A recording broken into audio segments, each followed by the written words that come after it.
My family left me at a gas station dumpster at age 12. They called me a liar for 23 years. While worshiping my brother, during his perfect wedding, Dad raised a glass to family sacrifice. I didn't argue or yell. I waited until I handed the groom one old faded photo for everyone to see. My name is Isaac. I'm 35 years old.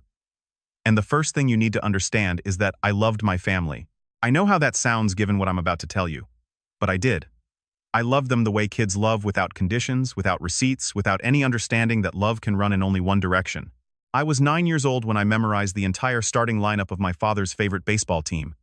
Every name, every position, every batting average. I practiced in my room the night before the way other kids practiced for spelling bees. I walked into the kitchen on a Saturday morning and rattled it all off perfectly, waiting for him to look up the way he looked up when Daniel came home with a trophy. He gave me a small nod and went back to his coffee. That evening, Daniel came home with a ribbon from a school track meet. Third place didn't even break his personal record. And my father high-fived him, called my grandparents, and took us all out for ice cream. I sat in the back seat and understood for the first time something I couldn't yet put into words. There was a currency in our family, and I didn't have it. Daniel was never cruel to me. I want to be clear about that. He was just the sun. Everything orbited him, and I lived somewhere in the outer rings, trying to catch a little warmth. He stood up for me once. I was about 8. Some older kids at school had been making my life difficult. I was quiet, I read too much. I didn't quite fit. Daniel heard about it, walked over, said a few words I couldn't hear, and it stopped. He never mentioned it to me afterward. He didn't make it a thing. That was the version of Daniel I kept in my head for a long time, even after I had reasons to put it down. The problem was never Daniel. The problem was the system built around him. His wins were the family's wins. His report card went on the refrigerator while mine stayed on the counter. His school events were on the calendar while mine were attended by no one. I learned to stop sending reminders. There are family photos from those years. In almost every one, I'm at the edge of the frame. In one Christmas photo, I'm not there at all. My mother said I must have been in the bathroom. Maybe I was. I became easy to miss. I think somewhere along the way I chose it. Disappearing felt safer than being present, and still not being counted. That was the pattern. Small, quiet, consistent. But patterns always lead somewhere. And ours led to a gas station off the highway on a summer evening when I was 12 years old. The road trip was supposed to be quick.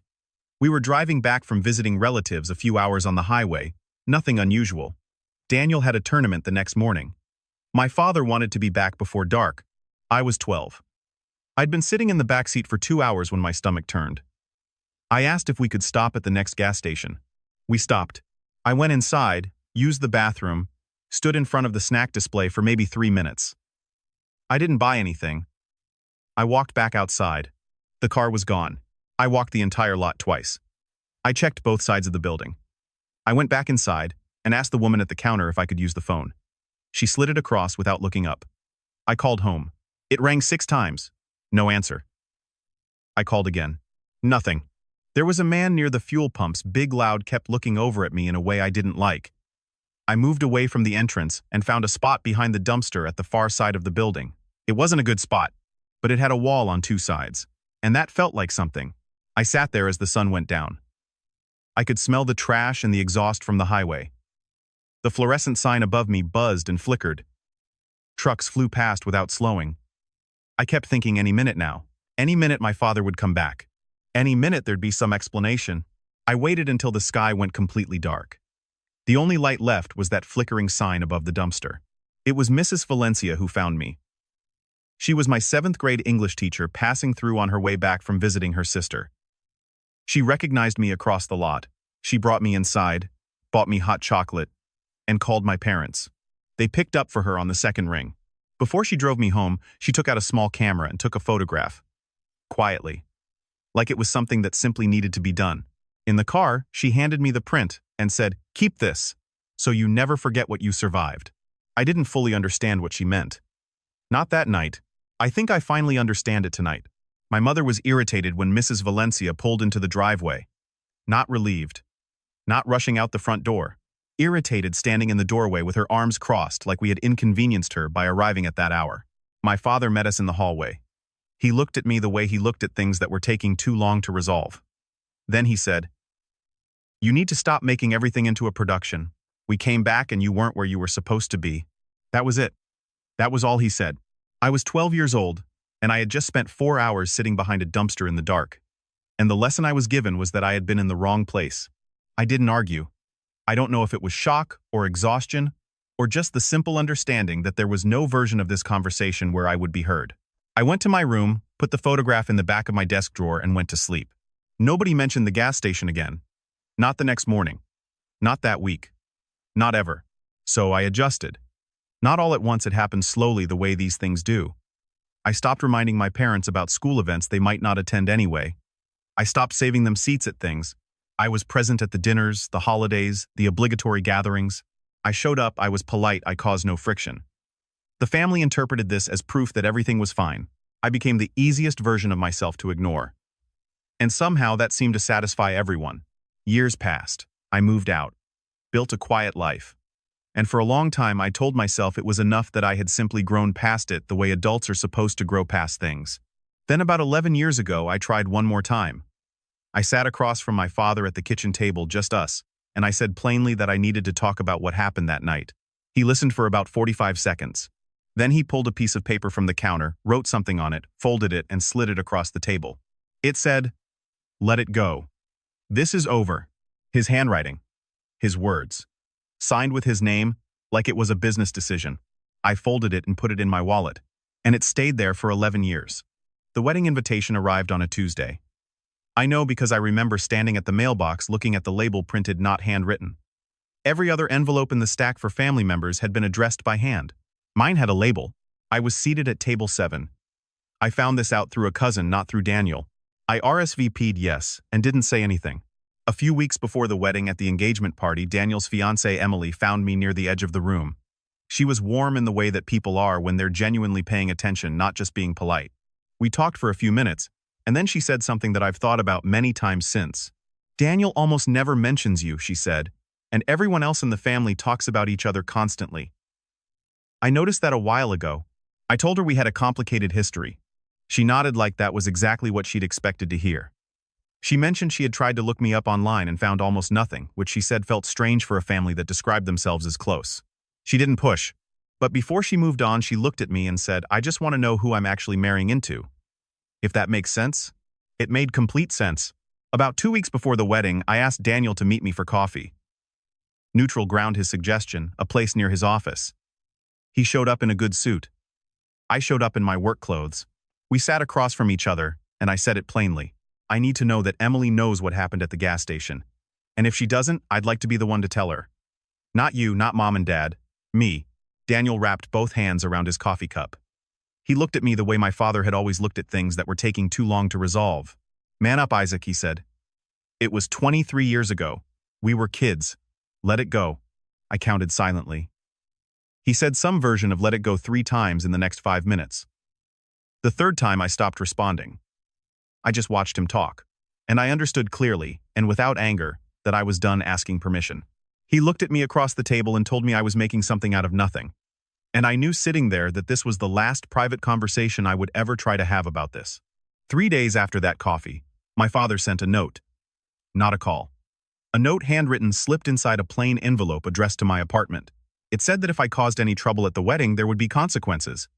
He didn't specify what kind. He didn't need to. The point was the pressure, not the threat. I put it in my jacket pocket next to the original note from 11 years ago. By that point, I had also been in contact with a journalist named Claire Russo, who was finishing a piece on family scapegoating and long-term abandonment. We had spoken several times. The article had been fact-checked. It was scheduled to run the Sunday after the wedding. Mrs. Valencia had been interviewed. She had also agreed quietly to attend the reception as my guest. The morning of the wedding, I got dressed slowly. Before I left, I reached into the inside pocket of my jacket and counted what was there. A photograph taken at a gas station by the woman who had chosen to stop. A printed copy of Claire Russo's article, and a note from my father telling me to stay quiet. I was ready. The rehearsal dinner was held at a private room in a restaurant downtown. Candlelight. Good wine. The kind of setting where everything looks warm and nothing feels honest. I was at a small table near the window. Not the family table. Close enough to hear, far enough to be scenery. My father gave a toast. He had clearly practiced it. He talked about commitment, about tradition, about what it meant to build something that lasts.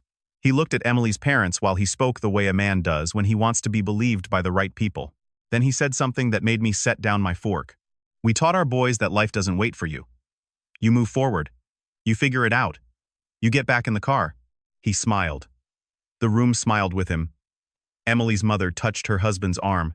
I looked at my plate. I kept my face completely still. Nobody at that table knew what those words meant.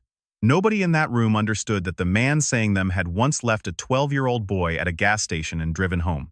Nobody except me and the woman sitting 2 tables away in a blue dress who had been there that night. I didn't do anything. I finished my meal. I thanked the host on my way out. I walked to my car and sat in the dark for a few minutes before I started the engine. During the cocktail hour before dinner, Emily's brother Mark had found me near the edge of the room. He was direct, the kind of person who asks what he means to ask without circling around it first. Emily's been worried, he said. For a while now. She asked me to talk to you if I had the chance. He paused. She said she's had some emails with you. She said she needed to know the truth before, not after. Those were her words. I nodded. She's not asking you to blow anything up, Mark said. She's just asking someone to be honest with her for once. I thanked him. We shook hands. He went back inside. I drove to the hotel. The room was quiet. That specific kind of quiet that only exists when you're alone and something large is about to happen. I sat on the edge of the bed and took the photograph out of my jacket. I looked at the kid in it for a long time. The gas station sign blurred in the background. His face was turned slightly to the left like he wasn't sure he wanted to be seen. Mrs. Valencia had caught him in the 1 second where he wasn't trying to hold it together. I didn't rehearse anything. I didn't practice words or time sentences. I just held the photograph, and I said something out loud to no one and to him at the same time. Tomorrow I'm going to give you your name back. Then I set it on the nightstand, turned off the light, and went to sleep. The toast began just after 8. My father went first. He was composed, unhurried, the way he always was when he had an audience worth performing for. He talked about Daniel's work ethic, his character, his ability to make people feel like they mattered. He talked about Emily like a prize the family had been patient enough to deserve. He closed with something about roots, about legacy, about the kind of family that holds together no matter what the world puts in front of them. The room lifted their glasses. My mother went next. She cried at the right moment. She thanked Emily's parents for raising a daughter with such grace. She said the word family 7 times. I counted. Daniel stood last before the official toasts opened to guests. He was polished and warm, and he looked at Emily the way people look when they're aware they're being watched. He said she was the best decision he'd ever made. The room responded the way rooms do when everything is going according to plan. Then the MC asked if anyone else would like to say a few words. I set down my champagne glass, the same glass I had been holding untouched since I sat down, and I stood up. I'd like to say something, I said. If I may. The room got very quiet. I don't think they expected me to say something kind. I didn't look at my father. I looked at the middle of the room at the space between tables, and I spoke the way you speak when you've had 23 years to find the right words and have finally decided that the right words are simply the true ones. I want to talk about something our family has never talked about publicly, I said. I think it's important. And I think the people in this room deserve to hear it, especially Emily. My father's chair shifted. I kept going. When I was 12 years old, our family stopped at a gas station during a road trip. I went inside for a few minutes. When I came back out, the car was gone. My parents had driven home. I spent 4 hours at that gas station alone, sitting behind the dumpster at the back of the building because a stranger near the pumps made me nervous. A truck kept going by on the highway. Nobody stopped. The room was completely still. I called home. No one answered. The only person who stopped was my 7th grade English teacher, Mrs. Valencia, who happened to be passing through. She recognized me, brought me inside, and called my parents. They picked up for her on the 2nd ring. I paused for 1 moment. Then I said, "My family always told me to man up and find my own ride." That night I finally did. I reached into my jacket pocket and took out the photograph. Mrs. Valencia. I said, "Would you please stand up?" At a table near the window, a woman in a blue dress stood quietly. She was in her 60s. She looked at the room the way people look when they have been waiting a long time to be in exactly this place. I held up the photograph. A 12-year-old boy caught in a single unguarded moment beside a gas station dumpster, photographed by the woman now standing across the room. I handed it to the person nearest to me. It began to move from hand to hand around the table. That photograph has never been shown to anyone in my family, I said. Until tonight. My father stood up. He took one step toward me, and the room held its breath. From the table nearest the front, Emily's brother Mark rose from his chair. He placed one hand gently on my father's shoulder. He said two words quietly enough that only the people nearby could hear them. Let him finish. My father looked at Mark. Mark looked back at him. The way you look at someone who has already lost an argument they don't know they're in yet. My father sat down. I finished what I had to say. Claire Russo's article on family abandonment and scapegoating runs this Sunday, I said. Mrs. Valencia is happy to speak with anyone who has questions. That's all I wanted to say. I looked toward Daniel for the first time since I'd stood up. Congratulations, Daniel. I mean that. I set the champagne glass down on the nearest table. I buttoned my jacket. I walked across the room toward the exit, without looking at my parents' table, collected my coat from the coat check, and pushed through the front door into the night air. I didn't look back. I didn't need to see what happened next. I had spent 23 years as a ghost in that family's story. I had finally rewritten the ending, and the ending didn't require an audience. I drove home alone. The highway was quiet. I kept the radio off. By the time I pulled into my parking space, my hands had stopped being cold. There were 7 voicemails waiting on my phone. The first 2 were from my mother. She was crying in the first one, furious in the second. She used the word destroyed 4 times. She said I had humiliated the family in front of people who mattered. She said she didn't know who I had become. The next 3 were from my father. The first was controlled anger, the kind he had always been good at, measured, authoritative, designed to make the person on the other end feel small. The second was harder, louder with words. He chose carefully enough that nothing could be used against him. The 5th one was different. His voice had changed by then. Something underneath had shifted. You were fine, he said. You were always fine. Stop acting like something happened. 23 years. A note in my wallet for 11 of them. And in his 5th voicemail, past midnight, on the night of his son's wedding, that was still the story he needed to be true. I listened to all 7 once. I didn't call back. 7 voicemails. Not one of them said I'm sorry. 2 days later, an email arrived from Emily. It was short. She didn't describe what had happened after I left, and I didn't ask. She wrote that she had suspected for months that something important was being kept from her, something that would change what she was walking into. She said she had needed to know the truth before, not after. The last line was, I needed to know the truth. Thank you for trusting me with it. I read it twice, then closed my laptop. Whatever she decided from that point was hers to decide. It had always been hers. I had given her what she asked for. That was enough. Claire Russo's article ran that Sunday. I had read it in draft form before the wedding, but reading it in print felt different. My name was there, my full name, by my own choice. Claire had offered me anonymity. I told her I didn't need it anymore. I'm done being the ghost in my own story, I said. She quoted that. It ended up being the first line of the piece. The article opened with my case and moved outward, other people, other families, other variations of the same structure. Mrs. Valencia was quoted at length. The photograph ran with my permission. By Tuesday, Claire sent me a brief message people were writing in. People who recognized something in it. People who had their own gas stations, their own dumpsters, their own notes that said, let it go. I didn't feel triumphant about that. I felt something quieter, the specific relief of knowing that the story I had carried alone for 23 years was not in fact only mine. A week after the wedding, Mrs. Valencia called. She didn't mention the reception. She didn't ask about my family or what had happened after I left. She asked if I was eating well, if I was sleeping, if I was taking care of myself the way she used to ask when I was 13 and showing up to her classroom looking like I hadn't slept. I laughed. It was the first time I had laughed in what felt like a long time. Before she hung up, she said, I always wondered if you'd be okay. I never doubted it, but I wondered.